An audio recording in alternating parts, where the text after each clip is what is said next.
No episódio da semana passada, eu falei sobre o The Mad Butcher, que é um forte suspeito no caso de hoje, então eu super recomendo você assistir aquele episódio depois desse, com filmes, livros, séries e incontáveis documentários, vídeos, podcasts e matérias de jornal sobre esse caso de hoje. Eu acho que eu não preciso fazer uma introdução sobre ele. Então, olá, pessoas maravilhosas, como é que vocês estão? Aqui é a Margot. E toda terça-feira, 10 horas da manhã, eu tô aqui falando de alguma coisa que eu achei interessante.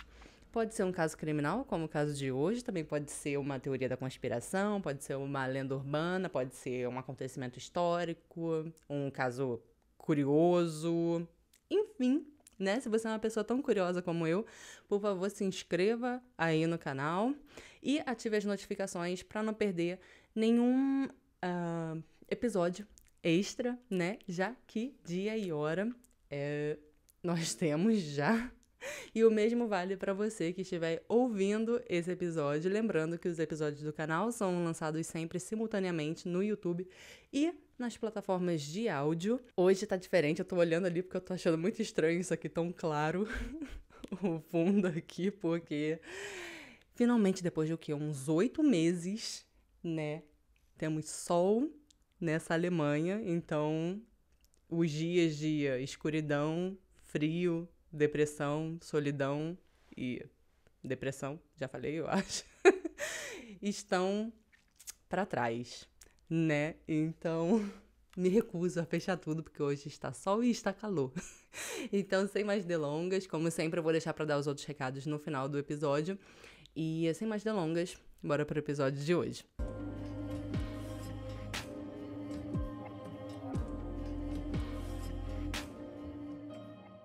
Elizabeth Short nasceu em Hyde Park, em Boston, na Massachusetts, em 29 de julho de 1924. Seus pais eram Cleo e Phoebe May Short. E a Elizabeth tinha mais 4 irmãs, sendo 2 mais novas e 2 mais velhas.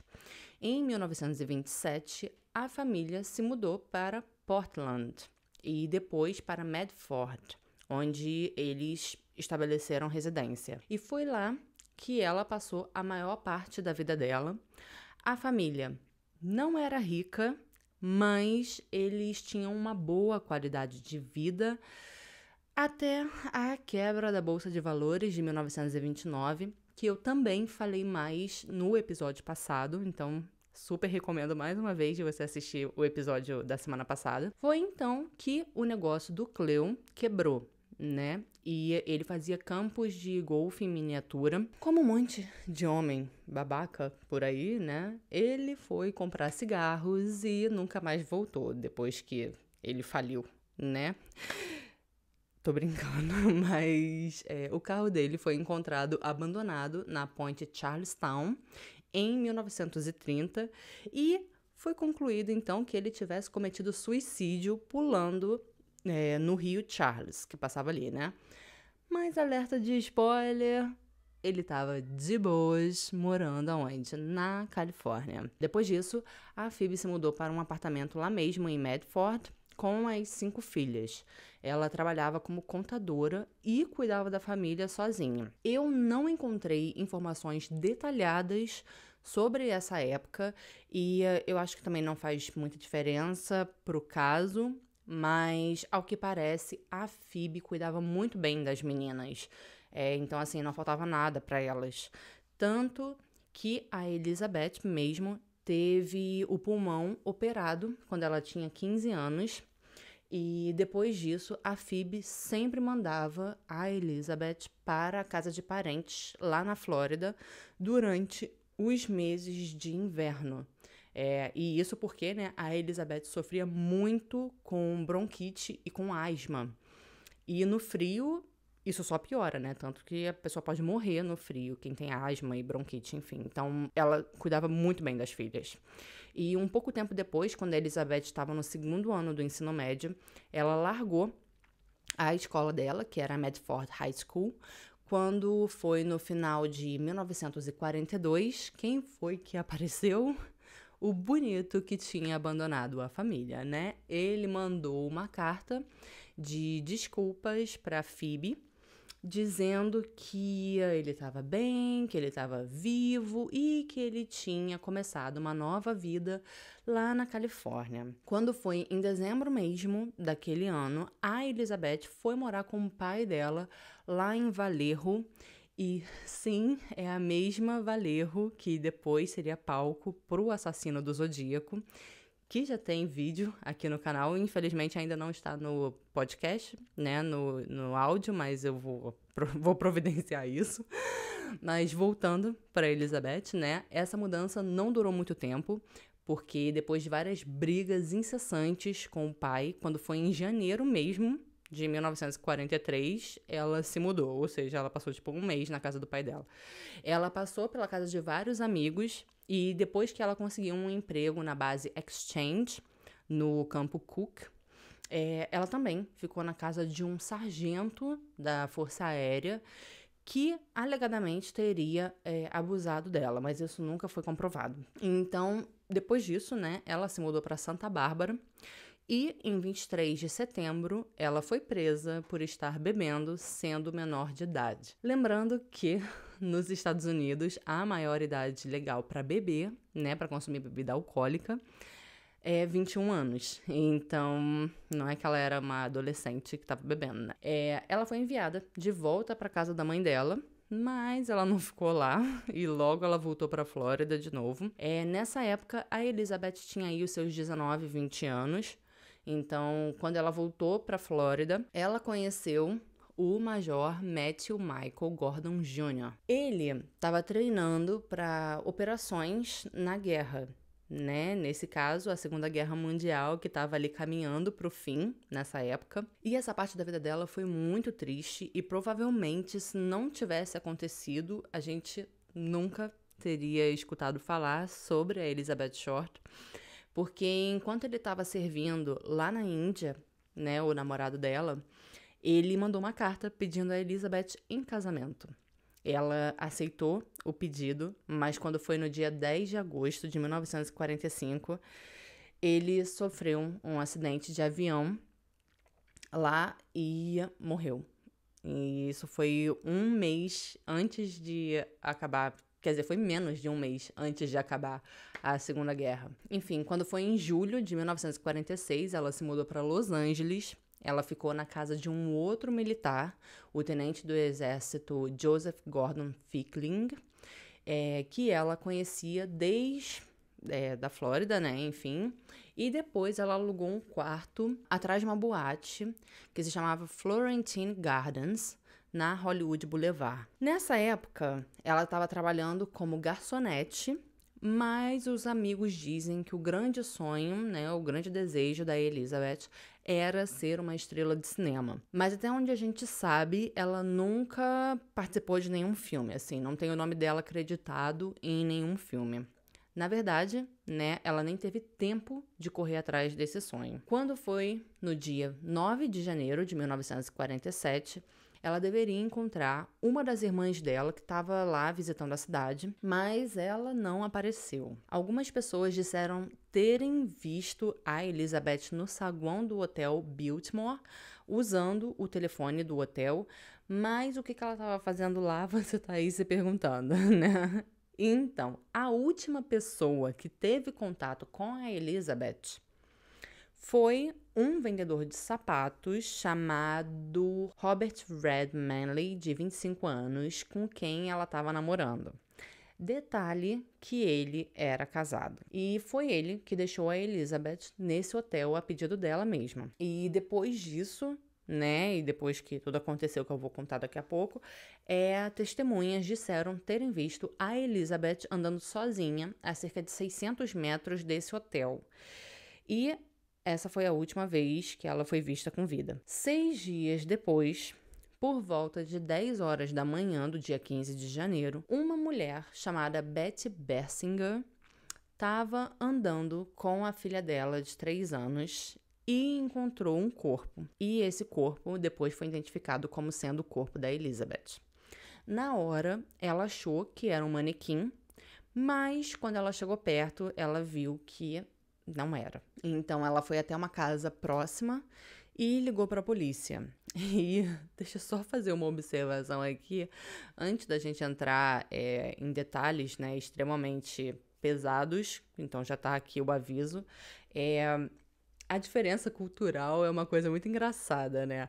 A galera lá nos Estados Unidos, lá nos States, encontra um corpo e eles sempre acham que é um manequim. Tipo, em todos os casos que eu vejo, que eu faço, né? Sempre eles falam que achavam que era um manequim. Anjo, se eu vejo um manequim, eu já penso logo que é um corpo. A última coisa que eu vou pensar é que é um manequim. Enfim, o corpo dela foi encontrado na esquina entre duas ruas, mas eu vou deixar para falar mais detalhes sobre isso quando eu for falar sobre um dos suspeitos da morte dela. Então agora eu vou dar os detalhes de como o corpo dela foi encontrado e a causa da morte. Então estejam avisados. Eu não vou colocar as fotos, mas é a primeira coisa que aparece no Google quando você joga o nome dela lá. Tipo, aparece logo na página inicial mesmo, quando aparece aquele preview, assim, de... Antes de você clicar no Google Imagens, então, já aparece logo ali a imagem do corpo dela, então esteja avisado. Nos pulsos, tornozelos e pescoço tinha marcas de ligadura.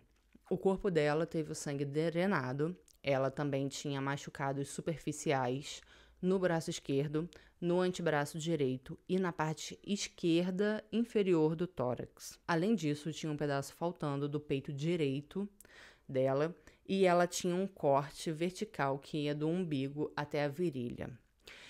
E também o corpo dela passou por uma hemicorporectomia, ou seja, ele foi dividido ao meio por completo.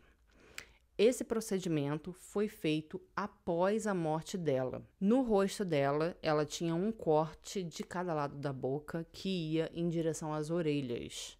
Tipo, corte mesmo, cortando a bochecha dela por completo.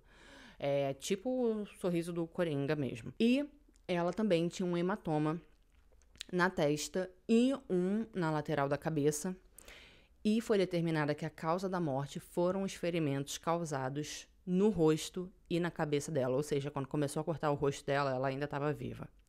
O legista também relatou que o canal anal dela também estava dilatado, o que sugere que ela tenha sido estuprada, provavelmente antes da morte. Procuraram por sinais de esperma no corpo dela, mas não encontraram absolutamente nada. O corpo dela estava totalmente limpo e tinha sido lavado. Ela estava realmente totalmente limpa, parecia realmente um manequim, né? Enfim. E ela foi morta por volta de 10 horas antes do corpo dela ser encontrado. Então ela ficou viva durante todos esses dias anteriores, mas não tinha nenhum sinal de tortura. Ela não tinha sido torturada enquanto ela estava viva. Como a Elizabeth já tinha sido presa em 43, a polícia a identificou pelas impressões digitais dela. Primeiro, eles foram até o pai dela, que não quis sequer ir até o IML para identificar ela. Ou seja, né, um amor de pessoa esse cara. Depois, eles entraram em contato com a mãe dela, já que ela morava em outro estado, né? Eu não sou muito de criticar a imprensa, mas nesse caso, eles foram o suprassumo da babaquice, né? Especialmente o Los Angeles Examiner, porque eles tinham contatos lá na polícia, né? Então, enquanto os policiais estavam lá falando com o pai da Elizabeth, né? Eles entraram em contato direto com a mãe da Elizabeth. E não só isso, né? Mas eles também disseram que a Elizabeth tinha ganhado um concurso de beleza.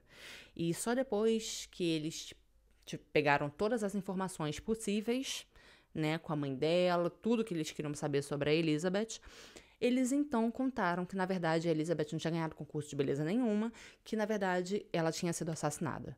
Tipo, a filha da putice não tem limite. E se eles dão apelidos aos serial killers, por que não, né, fariam a mesma coisa com a vítima?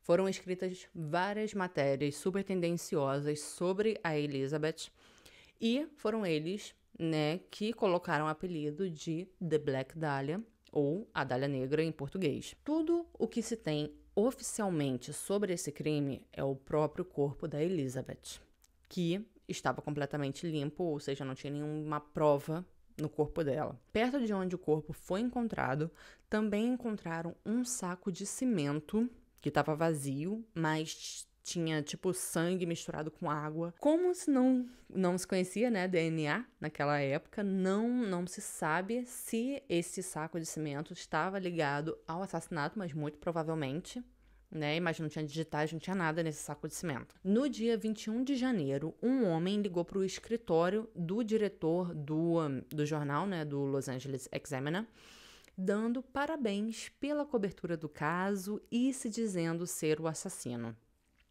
Ele também disse que iria mandar alguns souvenirs pelo correio.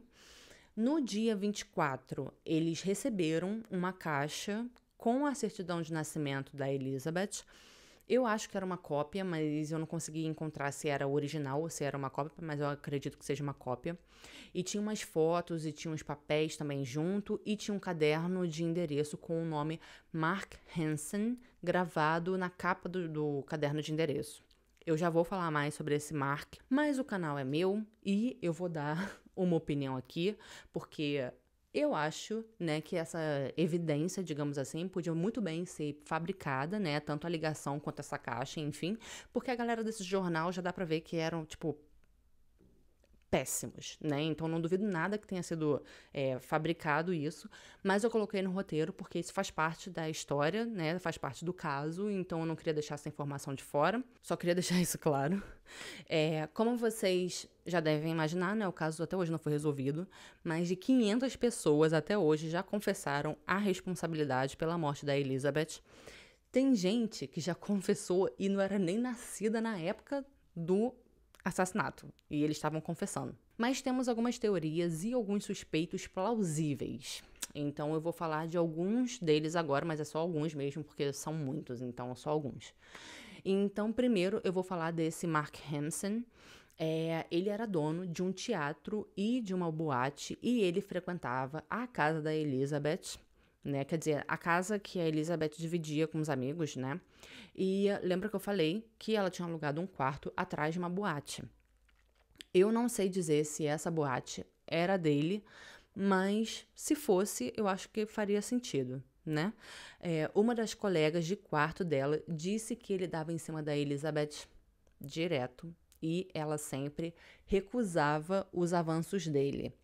Então, esse seria um motivo, né? Mas ele foi investigado e ele foi inocentado.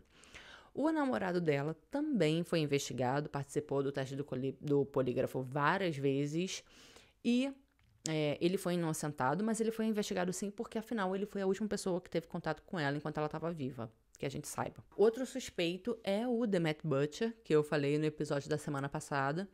Para mim, faz até bastante sentido, porque o modus operandi é muito parecido, mas, particularmente, eu acho que não tenha sido ele, porque o Demet Butcher, ele não abusava das vítimas dele. Ele emasculava os homens, mas ele não abusava das vítimas, então... E um outro suspeito é o Dr. George Hodel. E isso porque ele era médico e, para começo de conversa, né, porque muitos investigadores, enfim, acreditavam que o assassino tivesse conhecimento de anatomia, né, pelo que foi feito com o corpo dela. E... tanto, né, que tinha uma faculdade perto de onde o corpo foi encontrado, uma faculdade de medicina, e eles investigaram todos os alunos de medicina que estavam nessa faculdade, mas os nomes nunca foram trazidos a público e eles foram inocentados. Mas, enfim, o próprio filho dele, desse doutor, o Steve Hodel, ele se tornou, né, detetive da polícia de Los Angeles depois, e ele acusou o pai de ser o culpado da morte da Elizabeth e de outras pessoas também. Só que ele só fez isso depois que o pai dele já tinha morrido, né? Mas, enfim, ele também foi julgado por ter abusado da própria filha, o doutor, o pai. Mas ele foi inocentado e ele também foi suspeito da morte da própria secretária, mas ele nunca foi oficialmente indiciado por essa morte. E ele é o que é o mais aceito de ser o assassino, mas eu não sei. Lembra que eu falei que eu iria falar mais sobre as ruas onde ela foi encontrada? Então, ainda falando do Steve Hodel, ele acredita que o caso da Elizabeth também está ligado com o caso da Suzanne Deckner. Essa foi uma menina, né, uma menininha de 6 anos, que foi assassinada um ano antes da Elizabeth e foi de uma forma semelhante. E a Elizabeth, ela foi encontrada na esquina entre as ruas Coliseum Street e a West 39th Street. Só que um pouco mais para frente, uma dessas ruas mudava de nome. E aí ela passava a se chamar Dagna Boulevard. E esse era o mesmo sobrenome da menininha. Então, muita gente acha, né, que o assassino tenha só errado o lugar de colocar o corpo da Elizabeth, porque ele queria, na verdade, ligar um crime no outro, entendeu? Mas, enfim, no caso da menininha, teve um cara que foi preso, né, pelo assassinato dela. Ele cumpriu sentença, morreu na cadeia e tudo, mas tem muita gente que acha que ele não era o responsável. Um outro suspeito é o Orson Welles. Eu não sei se eu falei o nome dele certo. Ele não só foi vizinho da família da Elizabeth, lá em Medford, como ele também trabalhava na indústria do cinema. E o nome dele apareceu porque alguns meses antes do assassinato dela, ele estava fazendo vários manequins para um filme que ele estava produzindo na época, que esse filme se chamava The Lady from Shanghai. Só que assim, esses manequins nunca foram usados, né? As cenas foram cortadas. Enfim, esses manequins tinham os mesmos machucados que a Elizabeth. Tinham machucados muito semelhantes. E adicional a isso, na última carta que a Elizabeth mandou para casa, ela disse que um diretor de cinema tinha prometido uma audição para um filme. Esse foi o caso de hoje, eu espero que vocês tenham gostado. Eu poderia ficar aqui o dia inteiro, sem sacanagem, talvez uns 3 dias, falando só sobre os suspeitos desse caso, porque não faltam. Mas eu escolhi só esses para botar aqui no vídeo, no episódio.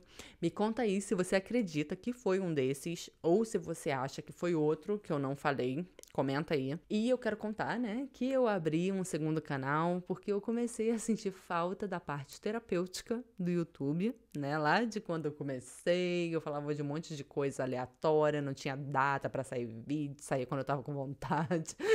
Enfim, mas foi aí que eu montei o Fala Margot Light. E o link vai estar na descrição desse episódio aqui, né, do vídeo, no caso. Por favor, se inscreva lá também para um conteúdo mais descontraído e sem edição, muita edição, enfim. No episódio de hoje, eu quero mandar um beijo especial para Zenilda Torres, que tá sempre comentando os episódios aqui. E um beijão pra você, gata! Lembrando que o canal ele tá aberto para membros, então quem quiser e puder ajudar o canal com din-din, porque a gente nunca é monetizado, tudo bom? A gente, eu digo eu.